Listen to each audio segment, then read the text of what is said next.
లావాదేవీలు కేసీఆర్ సంపాదించిన పైసలకు రేవంత్ రెడ్డి కూడా వాటా పోయిందని జనం నమ్ముతున్నారు. ఇక నువ్వు దైవాధీనం అన్నకి ఇంకేం పాడవుతుంది?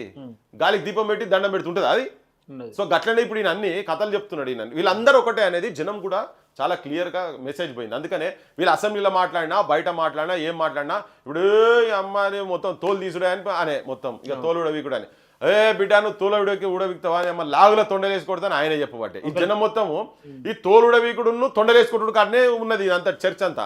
అసలు ఈ రెండింటి మధ్యలో అసలు చర్చ చేస్తలేరు అనేది జనానికి కూడా పోతున్నది కదా. ఆ రోజు అదో ఉంటుంది కావచ్చు, కానీ మీడియాలలో అక్కడిక్కడ ఎక్కడ చూసినా కానీ వీటి మీదే నువ్వు ఆ భాష ఎట్లా మాట్లాడుతావు, నువ్వు ఈ భాష ఎట్లా మాట్లాడుతావు, ఇదంతా డ్రామా వీళ్ళు చేసేటి అన్ని. నిజంగా రేవంత్ రెడ్డికి నిజాయితీ ఉండదు అంటే ఇప్పటికే బొక్కలలో పోవాలి వీళ్ళంతా. టెలిఫోన్ స్కామ్ ఎంత ఘోరమైన స్కామ్ అది, సంసారాలు నాశనం పట్టించారు మొత్తం ఎక్కడిది అక్కడ. ఘోరం అది, ఎంత అన్యాయము.